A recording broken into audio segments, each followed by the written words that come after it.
નમસ્તે વિદ્યાર્થી મિત્રો, ઓનલાઈન શિક્ષણમાં આપ સર્વનું હાર્દિક સ્વાગત છે.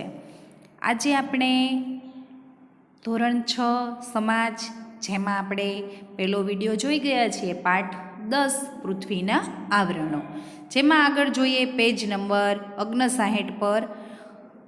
તો બધા જ વિદ્યાર્થી મિત્રો પોતાનું પાઠ્યપુસ્તક ખોલશે અને તેમાં પેજ નંબર 59 ખોલશે, જેમાં આપણે પૃથ્વીના આવરણો વિશે શીખી ગયા છીએ. તો પૃથ્વી પર કેટલા આવરણો આવેલા છે? તો બધાને ખબર હશે કેટલા આવરણો આવેલા છે બાળકો? તો કે 4. તો પહેલું છે મૃદાવરણ, બીજું છે જલાવરણ, ત્રીજું છે વાતાવરણ અને ચોથું જીવાવરણ. બરાબર. હવે આપણે મૃદાવરણ વિશે આગળના વિડીયોમાં શીખી ગયા છીએ. તો મૃદાવરણ કોને કહેવાય? તો કે મૃદાનો અર્થ શું થાય છે? માટી. અને માટીનો પોપડો જામેલો છે એ ભાગને આપણે શું કહીએ છીએ? મૃદાવરણ કહીએ છીએ. શું કહીએ છીએ? મૃદાવરણ કહીએ છીએ. અને તેનો વિસ્તાર, એનું બંધારણ શું છે કે પૃથ્વીના પોપડા ઉપર લગભગ 64 કિલોમીટરથી 100 કિલોમીટર જેટલો પોપડો રહેલો છે, અને તેમાં એલ્યુમિનિયમ અને સિલિકા જેવા હલકા તત્વો રહેલા છે. અને જેમાં લગભગ 1 કિલોમીટરની ઊંડાઈએ જતાં આશરે 30 સેલ્સિયસનો તાપમાનનો વધારો થાય છે, અને ત્યાં એકદમ ગરમ ખડકો પીગળી અને ઘન સ્વરૂપમાં એ ફેરવાઈ જાય છે. અને આ ખડકો ફેરવાઈ અને તેમાંથી તેને શું કહે છે બાળકો? તેને મેગ્મા કહે છે. આવી રીતે આ કેટલાક વાયુઓની હાજરી હોય છે, અને આ ખડકોનું દબાણ ખૂબ જ વધારે હોય છે. હવે મૃદાવરણ ઉપર જીવન શક્ય બન્યું છે, જેથી જીવાવરણ અને વનસ્પતિ સાથે તેનો ગાઢ સંબંધ છે. જે આપણા ઘર, પાણી, ખેતી, ઉદ્યોગ બધું જ આ મૃદાવરણ સાથે સંબંધ ધરાવે છે. અને તે આહારથી માંડીને આવાસ સુધી આપણા અસ્તિત્વનો પાયો એટલે જ આપણું મૃદાવરણ. હવે આગળ જોઈએ તો આપણે જલાવરણ વિશે. હવે મૃદાવરણ વિશેની આપણે ચર્ચા કરી લીધી છે. હવે આગળ પાના નંબર એજ પર મૃદાવરણની નીચે જલાવરણનો ટોપિક આપેલો છે. હવે જલાવરણ વિશે શીખીએ. તો કે જલાવરણ કોને કહેવામાં આવે છે? તો કે પૃથ્વીની સપાટી પર ભૂમિ પ્રદેશ કરતાં પાણીના વિસ્તારનું પ્રમાણ વધારે છે. પૃથ્વીની સપાટીનો જે વિસ્તાર પાણીથી ઘેરાયેલો છે તેને આપણે જલાવરણ તરીકે ઓળખવામાં આવે છે. જો તમને વ્યાખ્યા પણ પૂછાઈ શકે અથવા પ્રશ્નમાં પણ પૂછાઈ શકે કે જલાવરણ કોને કહેવામાં આવે છે, તો બાળકો જે તમે ટીક પેન્સિલ સાથે લઈ અને તે ટીક કરી નાખજો કે પૃથ્વીની સપાટી પર ભૂમિ પ્રદેશ કરતાં પાણીનો વિસ્તારનું પ્રમાણ વધારે છે, અને પૃથ્વી સપાટીનો જે વિસ્તાર પાણીથી ઘેરાયેલો છે તેને આપણે જલાવરણ તરીકે ઓળખીએ છીએ. હવે આગળ જોઈએ તો કે જલાવરણનો વિસ્તાર કેટલો છે? તો કે પૃથ્વીની સપાટીનો લગભગ 71% જેટલો વિસ્તાર જલાવરણથી ઘેરાયેલો છે. કેટલા ટકા ભાગ કીધો છે? તો કે 71% ભાગ. જો આ પણ પરીક્ષામાં પૂછાઈ શકે તો પેન્સિલથી તેની નીચે લાઈન દોરજો. હવે પૃથ્વીની સપાટીનો આ વિસ્તાર એટલો વિશાળ છે કે જેમાં ભૂમિખંડો પણ તેમાં ટાપુઓ જેવા લાગે છે. કેવા લાગે છે? કે જે ભૂમિના ખંડો આવેલા છે તે પણ કેવા? ટાપુ જેવા લાગે છે. હવે ટાપુ કોને કહેવાય? કે જે પાણીની વચ્ચે ઊંચો ટેકરો આવેલો હોય તેને એક ટાપુ તરીકે ઓળખવામાં આવે છે. તો કે તેમાં ટાપુ જેવા લાગે છે. હવે પૃથ્વી પરના વિશાળ જળરાશિ ધરાવતા ભાગોને મહાસાગરો તરીકે ઓળખવામાં આવે છે. જો આપણે આગળ મહાસાગર વિશે શીખી ગયા હતા કે તળાવનું પાણી નદીમાં જાય અને નદીમાંથી સરોવરમાં, સરોવરથી સાગરમાં જાય ને એમાંથી મહાસાગરમાં જાય, એવી રીતે મોટો એક સાગર બને તેને આપણે મહાસાગર કહીએ છીએ. તો આપણે મહાસાગરની વાત કરી છે. તો આપણે કેટલા મહાસાગરો છે? તો કે 7. તો કયા કયા? તો તમને બધાને ખબર હશે કે પેસિફિક મહાસાગર, એટલાન્ટિક, હિન્દ મહાસાગર, આર્કટિક મહાસાગર, બધા સાગરો છે જે મોટા છે.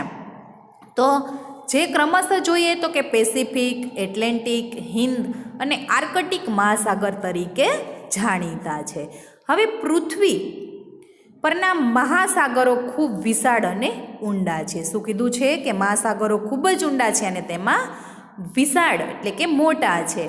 તેના તળિયે 10થી 11 કિલોમીટર જેટલી વિશાળ અને ઊંચી ખાડીઓ છે. જો ખાડી એટલે કે ખાડો છે.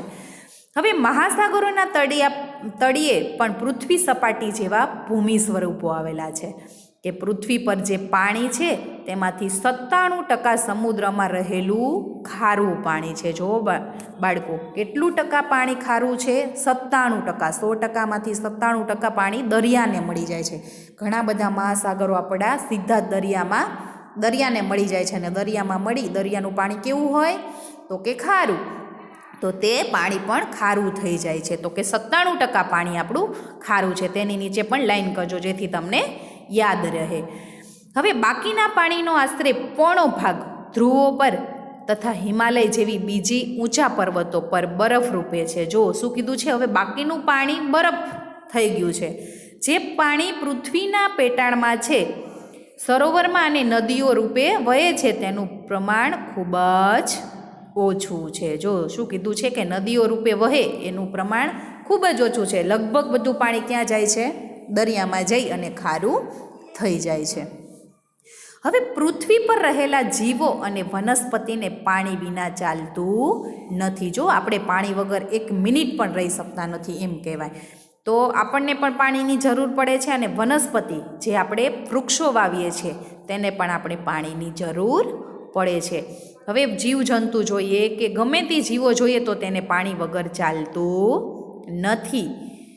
તો ખોરાકની સાથે પાણી ખોરાક સાથે મળે કે હવામાંથી ભેજ રૂપે મળે, જલાવરણનું અસ્તિત્વ એટલે જ સજીવ સૃષ્ટિનું અસ્તિત્વ. જો શું કીધું છે? કે હવા ભેજ રૂપે મળે કે ખોરાકમાં. જો ખોરાકની સાથે પાણી પણ સંગ્રહેલું છે. પાણી આપણે ગમે તે રાંધીએ તો પાણી વગર બને છે? નથી બનતું. તો કે પાણી ખોરાક સાથે મળે છે અને હવામાંથી ભેજ રૂપે પણ આપણને પાણી મળે છે. એટલે જ જલાવરણને અસ્તિત્વ એટલે જ જીવસૃષ્ટિનું અસ્તિત્વ કહેવામાં આવે. કોઈ પણ જીવ પાણી વગર જીવી શકતું નથી. હવે પૃથ્વી પરના વરસાદ માટેનો મોટા ભાગનો ભેજ સમુદ્રમાંથી આવે છે. શું કીધું છે? કે મોટા ભાગનો વરાળ, જો દરિયામાં જેમ મોજો આવે ને, મોજું ઉછળે ને, ત્યાં ભેજ વધારે, ભેજવાળું વાતાવરણ વધારે હોય, તેનાથી ભેજ વધે છે. કે પૃથ્વી પરના વરસાદ માટેનો મોટા ભાગનો ભેજ ક્યાંથી બને છે? તો કે સમુદ્રમાંથી બને છે.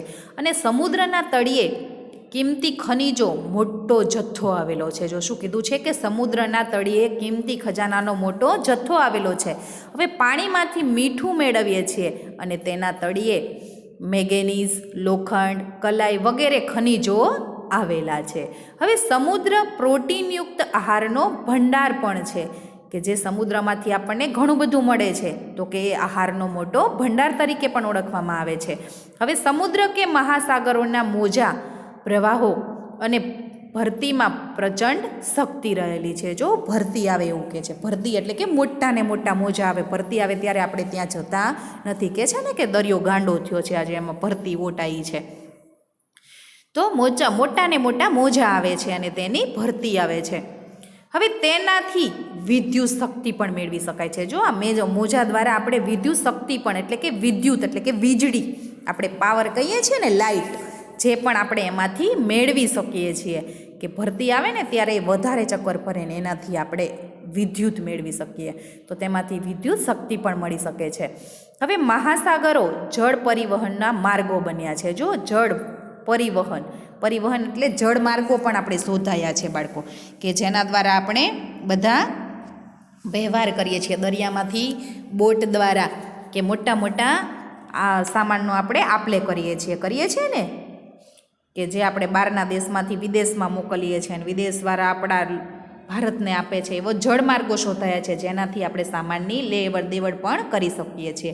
હવે વિવિધ દેશોનો વેપારમાં જળમાર્ગો વધારે અનુકૂળ રહ્યા છે. જો શું કીધું છે? વિવિધ દેશોમાં આપણે વેપાર કરીએ છીએ જેમાં જળમાર્ગો વધારે અનુકૂળ રહ્યા છે, એટલે કે વધારે ઉપયોગી થયા છે. જે લગભગ આપણે અલંગ જઈએ છીએ, અલંગ તમે જોયું હશે, ત્યાં જો બોટ મોટી મોટી હોય છે ને ત્યાં તેનું ઓલું પણ થાય છે, જે તમે જોયું હશે, કે જેના દ્વારા આપણે માલનો સામાન લઈ જઈએ છીએ, લાવીએ છીએ. મોટી મોટી બોટો છે જેમાં અડધો સામાનની આપણે આયાત કરીએ છીએ અને આપણે મોકલીએ પણ છીએ વિદેશમાં. તો એને આપણે વેપાર એ જળમાર્ગોમાં વધારે અનુકૂળ રહ્યા છે. હવે આગળ જોઈએ તો વાતાવરણ. હવે વાતાવરણ વિશે આપણે કાલે શીખીશું, બરાબર છે બાળકો? તો આજે આપણે આગળ જોયું તો મૃદાવરણ જોઈ લીધું, હવે જલાવરણ વિશે જાણ્યું, હવે આગળ વાતાવરણ વિશે આપણે કાલે સમજીશું. નમસ્તે, જય હિન્દ, વંદે માતરમ.